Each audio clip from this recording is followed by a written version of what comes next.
And listen to this list and let me know if you've ever experienced any of this.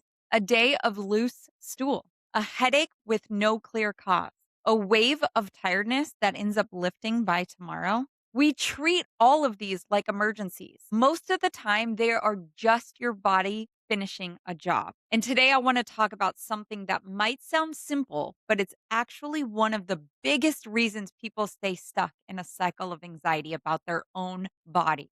We have completely lost the ability to let a symptom just be a symptom. The second something feels off, we treat it like a major alarm. Connecting this back to episode 51, where I talked about how we don't allow ourselves any discomfort, I want to walk you through why this instinct is actually costing you more peace than the symptom ever did. Losing patience with our own body. Let's talk about something that happens to every single one of us. We have a symptom show up out of nowhere, that loose stool with zero diet changes, maybe a headache that comes on with no clear trigger. What about the wave of exhaustion on a day that looked completely normal? What do? We panic. We reach for something to make it stop before we ever even ask what is happening. But here's the truth, our wellness culture has trained us to intervene the second something feels off. And we've lost this patience with our own body. Think about how we handle almost everything else these days. If a web page takes 3 seconds to load, we are annoyed. If a text goes unanswered for an hour, we assume something is wrong with the recipient. We've built an entire life around instant response. Amazon packages within seconds, DoorDash, all of the things.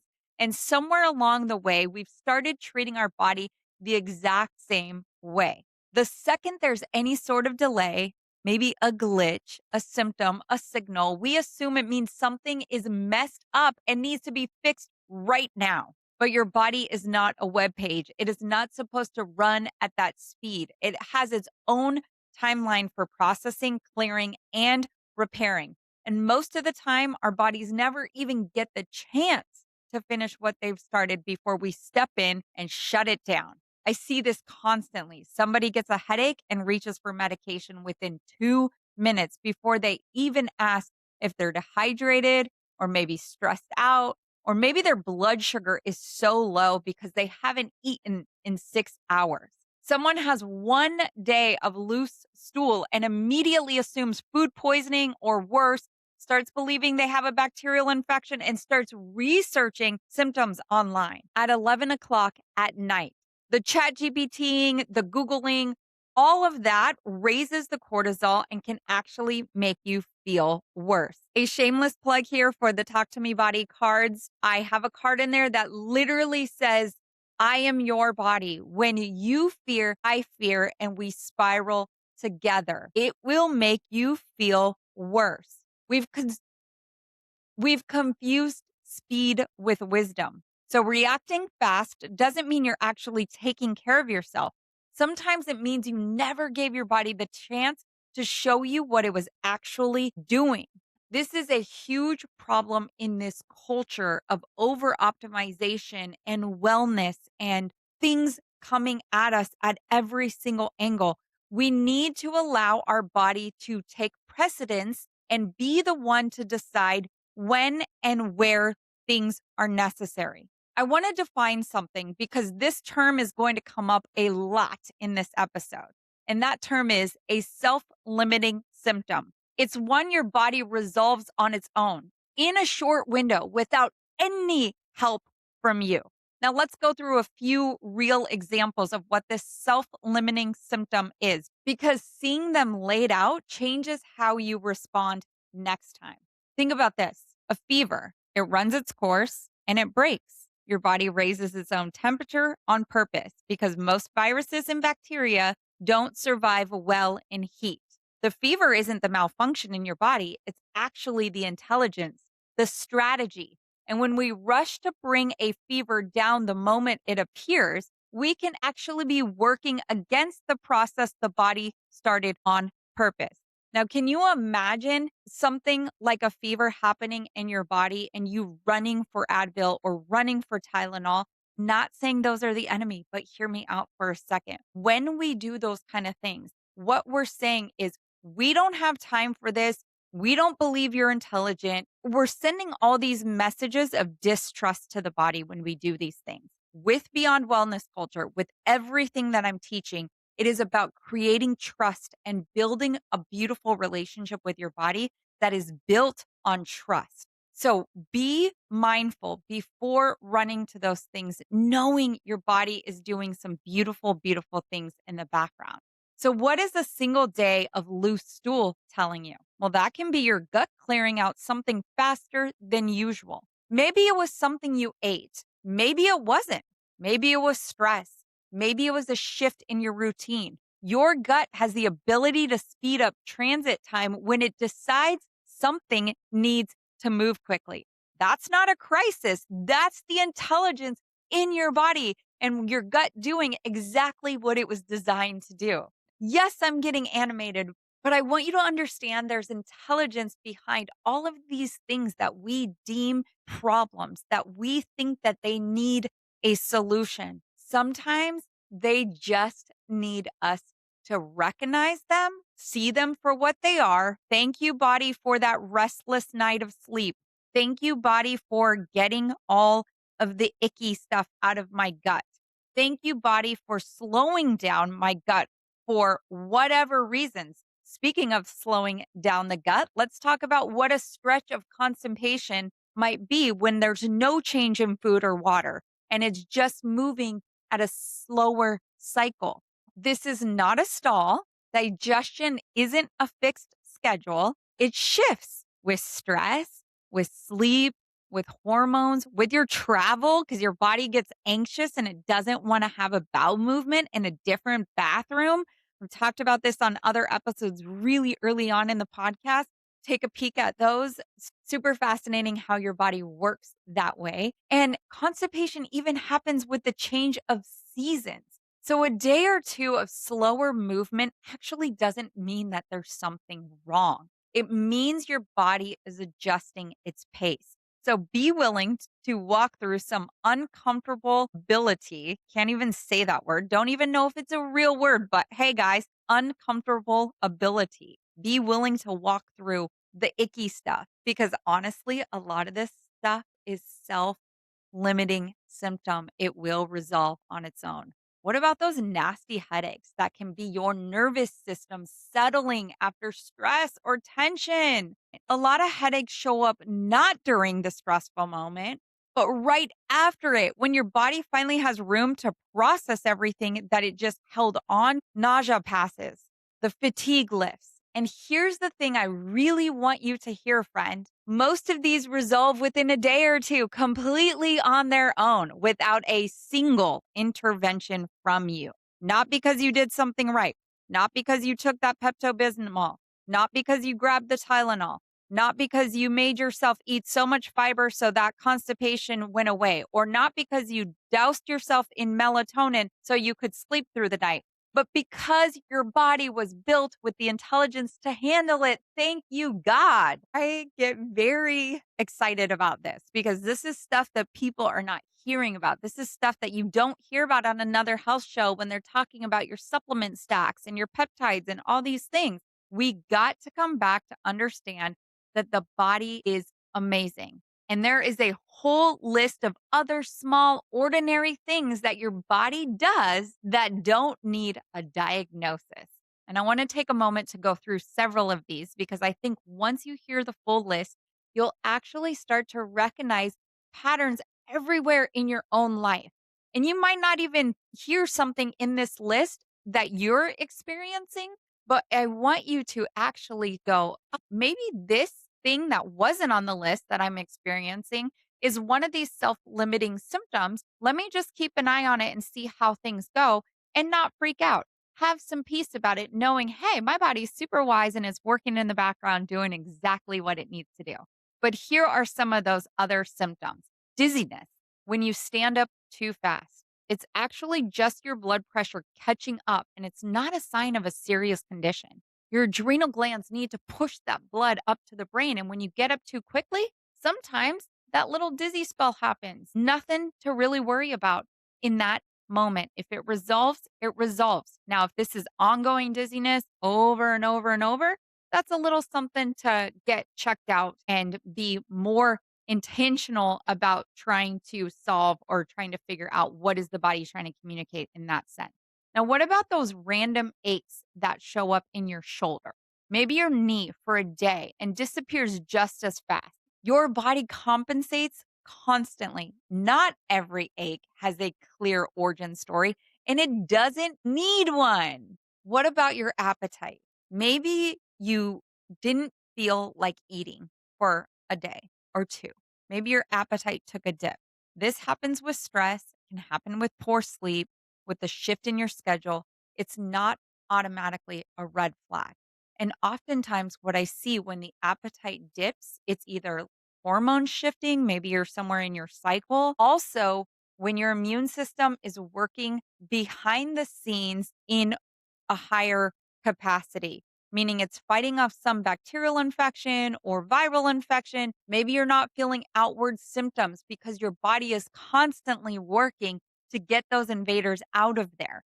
If your immune system is working at a higher capacity, it's not going to want to expend energy to try to digest all of the food because when we do eat food, that requires the body to use energy to break that down into the smaller components so that we can absorb it, so that we can use it for what we need. So when our appetite dips for a day or two, it's not an alarmist. It's not something to be, "Oh my goodness, I'm freaking out. What's going on?" and trying to force yourself to eat. Honor the body's cues. If you've ever had a pet, I remember our pets when they would get sick, they would vomit. What does a dog do? He eats the grass first and then he makes himself throw up and then he doesn't want to eat his food. As long as you're staying hydrated, you're going to be okay, even with that appetite dip. So don't put a lot of emphasis or fear on that if it's only lasting a few days. What about muscle twitches? Muscle twitches. We don't like those. Usually, those are just nerves firing after a long day, maybe a muscle twitch. Sign you might need a little bit of magnesium. You can get this from food source. There's 7 different types of magnesium. I'm not a big, huge supplement pusher here at all, but you got to make sure you get the right kind of magnesium for muscle twitches, which is magnesium glycinate to help with the muscles and also having adequate rest of those muscles. It's not a diagnosis. So if you're just having twitches here, those are signs muscles need a little bit of nutrients, and you can support that through a good quality diet, maybe adding a little bit of magnesium glycinate to help support that. What about that restless night of sleep that I said? We want to thank our body even when we have those restless nights of sleep.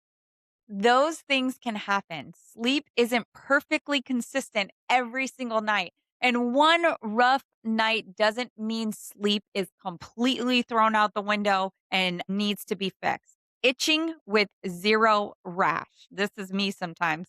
This was me actually a few days ago. I was like, oh my gosh, I can't even sleep. My husband made a comment. He was all itchy in the bed. And then once he made that comment, I don't know if my brain grabbed a hold of it. And then it's like all of a sudden I'm scratchy and I'm like, do we got bed bugs? What's in here? But no, it just happened that one night. Random body was doing something, but itching with no rash oftentimes is just histamine responding to something minor like stress, heat, or new fabric. So you don't need to necessarily jump on an antihistamine in that case. I just itched wherever my body was itching. Woke up the next morning, I was totally fine. Now, a sudden spell of yawning that has nothing to do with being tired. What is this? Why is my body doing this?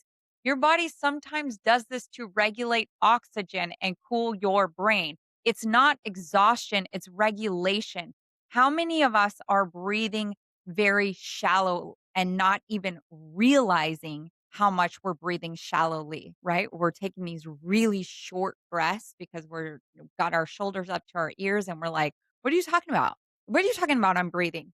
The amount of times I'm telling patients, make sure you're breathing, even if you're just washing your hands after using the restroom, take a deep breath in and breathe out, right? Get some oxygen in your body, get your oxygen in your blood, allow your body to function with quality oxygen. When you're yawning a lot, the brain is screaming for oxygen. Another sign, and this is something to think about, not necessarily to correct. We're not talking about correcting all of these little self limiting symptoms that the body comes up with, or not that the body comes up with, but you understand what I'm saying, that the body presents with sometimes. Not that I'm saying that this needs a solution, but things to think about if you're yawning all the time and there's not tiredness, it also could be a stomach acid imbalance. So you might need to actually incorporate a little bit more acid into your diet. Simple fix for that would be like a little bit of apple cider vinegar before a large meal to really help that stomach, that pyloric sphincter, not to get technical, in the stomach open up to be able to push food through to the small intestines where it needs to go to be assimilated and dissimulated, built up and broken down to what it needs to be. So that could be also a reason for yawning. Again, not necessarily telling you to throw apple cider vinegar into your diet, but I am telling you that that is something, if it does persist and continue on, might be something to think about. So I hope that this encouraged you to actually start naming these for what they are: static, not signals, ordinary noise, not red flags. Your body does create background noise all day long, and most of it doesn't require your intervention. Yay, body. Thank you for being so incredibly wise that you don't need my intervention every single time. I want to share a story now of a client I worked with a while back who actually came to me convinced that something was seriously wrong with her digestion. She'd had one day of loose stool every few weeks, completely unpredictable, no pattern that she could find.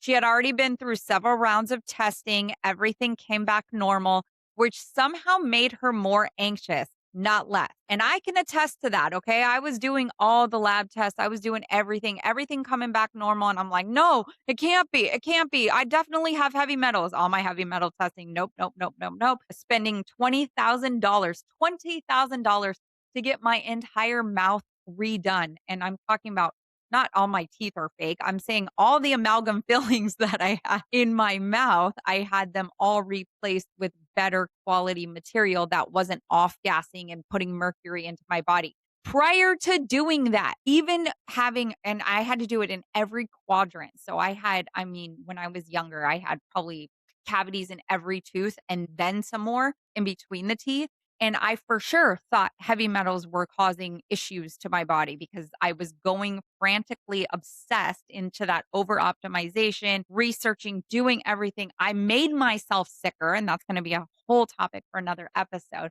I made myself sicker in that pursuit of trying to find what was that thing that was throwing me off. Well, it's because I was trying to do so much and I wasn't honoring my body and all of these things. But all of these lab reports, I don't mean to steer away from this story. I'm going to get back to it in just one second. All of my lab reports were coming back normal, and it created more anxiety for me, just like it did for her. She felt like there had to be an answer that nobody found. Woo, girl. Man, when we finally sat down and really mapped out what was actually happening in her life on those days, there was a pattern that showed up immediately. Every single episode happened within 1 or 2 days of a highly stressful event. A hard conversation with her husband.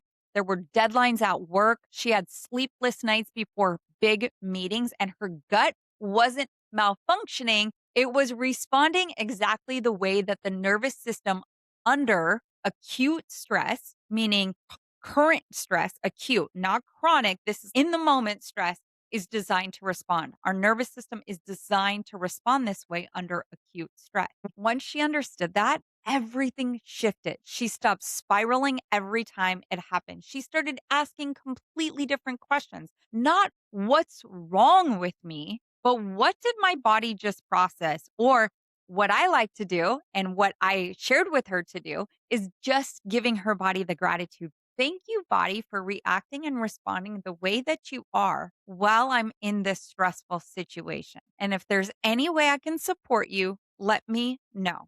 And within a couple months, the frequency of all of this actually went down because she wasn't adding an extra layer of panic, of stress, of cortisol on top of an already dysregulated nervous system. This is the pattern I see over and over. The anxiety about the symptom often does more damage than the actual symptom itself. So instead of asking, what's wrong with me? Ask, what is my body working through right now? Here's a simple filter, and I want you to actually remember this one because it's part of this episode that you can use immediately. Is this new? Is it severe? Is it lasting more than a few days? Is this new? Is it severe? Is it lasting more than a few days? If yes, pay attention and get it checked. That filter matters. It's not permission to ignore real warning signs. But if it's no, if this is mild, if it's familiar, if it's correlated with high stress, if it's correlated with your cycle, every time you have your cycle, this is what happens. Great. Then that means it's going to be short lived. Once the cycle is over, it's going to be over. And it's likely your body's doing its job. But this is the part that trips people up. It's permission to stop treating every small symptom like an emergency without swinging all the way to the other extreme of ignoring your body completely. It's that middle path, the awareness without the alarm. And I want to walk this through what it actually looks like using the Body OS framework, because I want you to leave this episode with something practical and not just a new mindset. Although a new mindset is the first thing we have to get. So what you're going to do in the Body OS framework is you're going to pause. You're going to take a moment to pause before you reach for something to make it stop. That one step every single time, not forever, just long enough to ask a question instead of reacting on autopilot. Next step, step 2, you're going to connect to what is actually happening instead of jumping straight to fix it. What did today look like? What did yesterday look like? Is there stress? Is there a shift in routine, a lack of sleep, something that would explain this without it being a mystery? Third step, I want you to ask across all 4 pillars: physical, spiritual, emotional, mental. What might be moving through you right now? Sometimes the answer is purely physical. Your body is clearing something out. Sometimes it's emotional, a hard conversation that happened that you're still processing. Sometimes it's spiritual, a season where you've been carrying more than you've admitted out loud. All 4 levels talk to each other constantly. Step 4, adjust, but only if your body is truly asking for something. Otherwise, just let it finish and give it some gratitude. Adjusting doesn't always mean doing something dramatic. Sometimes the adjustment is simply drinking more water and going to bed early. Sometimes it's giving yourself permission to rest for one afternoon. And sometimes the correct adjustment is doing absolutely nothing and letting the process complete on its own. And friend, if you remember nothing else from this episode, I want you to hear me when I say not every symptom is a problem waiting to be solved. Sometimes it's your body finishing something you didn't even know it started. Thank your body for what it does without being asked. Take a breath, let it work. It usually knows the way back before you even do. All right.